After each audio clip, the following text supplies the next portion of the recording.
Que lo que vimos ayer fue un operativo importante para facilitar la liberación de una persona secuestrada, esta comerciante abarrotera que tenía un puesto en el mercado de Fiori donde movía muchísimos sacos de arroz y por eso una liquidez importante en ese negocio.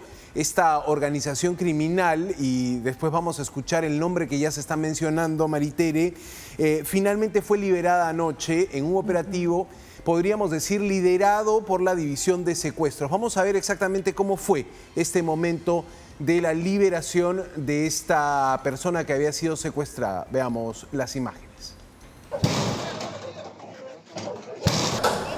Pasó, me interesó.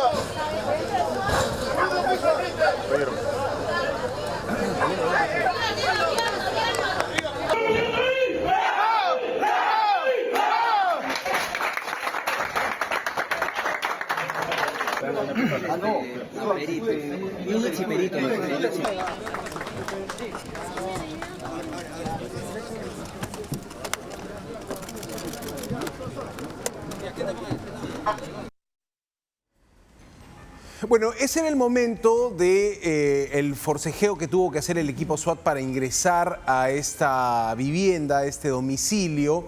Después veíamos al coronel Franco Moreno, que lidera la división de secuestros, uno de los que estaba más al tanto de la operación y que finalmente hacía una barra entre sus colegas. Pero es importante detallar que no solo participó secuestros con el liderazgo del coronel Moreno, sino también tenías allí a SWAT y al grupo Greco, digamos, toda la fuerza operativa, todos estos equipos de élite que en los momentos más complicados son finalmente los que te terminan dando resultados positivos. Ayer aseguraron la operación con estos dos grupos, con estas dos brigadas importantes, SWAT y Greco. Llegó el ministro del Interior, dio detalles de la situación y explicó un poco el contexto de este secuestro. Y aquí la verdad que todos entendemos cómo funciona un secuestro, ¿no? Una red criminal toma contra su voluntad a una persona, la tiene por un tiempo indeterminado en un lugar mientras negocia un rescate con la familia. Esto, cuenta el ministro, se dio. Se tenía información de que el monto del rescate se había planteado en 2 millones de soles. Finalmente el ministro revela que hubo una transacción, se produjeron depósitos bancarios, se hicieron depósitos bancarios y a partir de ese seguimiento que se hizo, se pudo dar con el paradero. O sea, se pagó y no liberaron a la secuestrada. Se pagó 85.000 y, sin embargo, fue exactamente ese pago el que permitió jalar la pita, investigar y dar finalmente con el paradero de donde la tenían, ¿no? Tal cual. Vamos a escuchar al ministro del Interior, que además dio detalles del armamento que se encontró en la vivienda donde finalmente estaba esta comerciante. Se había llegado a una negociación en donde ya tenían que liberar al empresario. Ante el cumplimiento de los abonos del dinero que se pagó, los secuestradores decidieron no liberarla.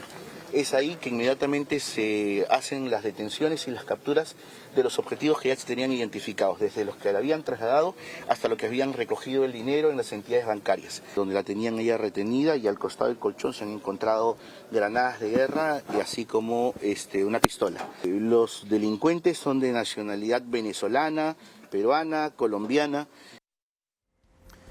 Bueno, ahí estaba entonces el ministro dando algunos detalles de que en la casa había material como granadas de guerra, material de guerra, armamento a nivel de pistolas, y esta era la situación en la que encontraron finalmente a esta comerciante de 35 años, ¿no? La camioneta que participó en el secuestro, que fueron dos. Exacto, ¿no? Y esa fue información que se vio cuando esto ocurrió el día 19 de febrero, ¿no? Ha pasado, digamos, momentos que difícilmente se pueden superar en el corto plazo. El trauma que genera la situación de un cautiverio, de un secuestro.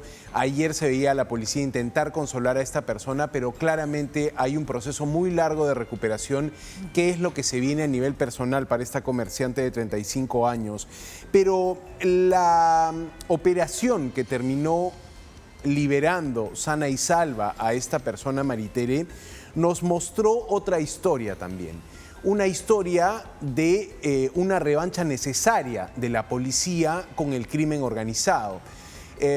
¿Por qué lo digo? Porque en los últimos días no solo es la crítica general a la labor policial a partir de tener extorsiones, dinamitazos, una situación de secuestros, incluso lo comentaba el propio César Acuña cuando decía: ya no tenemos extorsiones o ya no tenemos secuestros, lo que tenemos son extorsiones.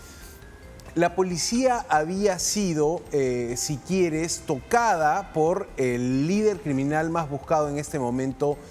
Hablamos de Eric Moreno, el monstruo que lidera los Injertos del Norte, en un video en el que decía: nunca me voy a hacer agarrar por los policías. Es más, la policía me busca y dice que captura a mis lugartenientes todos los días.